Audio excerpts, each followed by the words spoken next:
Merasa keluarga tak dilayani, 3 pria ancam nakes RSUD Bima dengan pisau.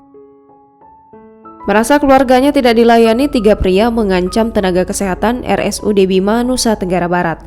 Ketiganya adalah RS dan WY yang telah ditangkap dan menjadi tersangka serta GF yang saat ini menjadi buronan polisi.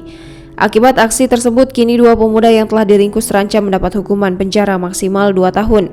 Saat ini mereka mengamuk dan mengancam para nakes memakai senjata tajam sebilah parang di IGD RSUD Bima pada Minggu 15 Agustus 2021.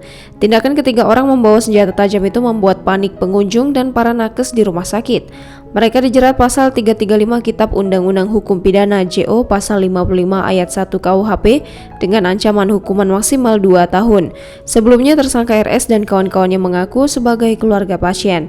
Mereka mengaku mengamuk karena pasien Rizky Fauzan yang menjadi korban panah tidak ditangani petugas. Ketiganya warga Kecamatan Woha, Kabupaten Bima, itu melakukan hal itu karena ingin keluarganya cepat dirawat.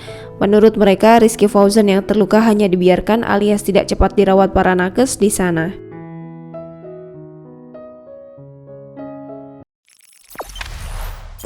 Jangan lupa subscribe, share, komen, dan like ya!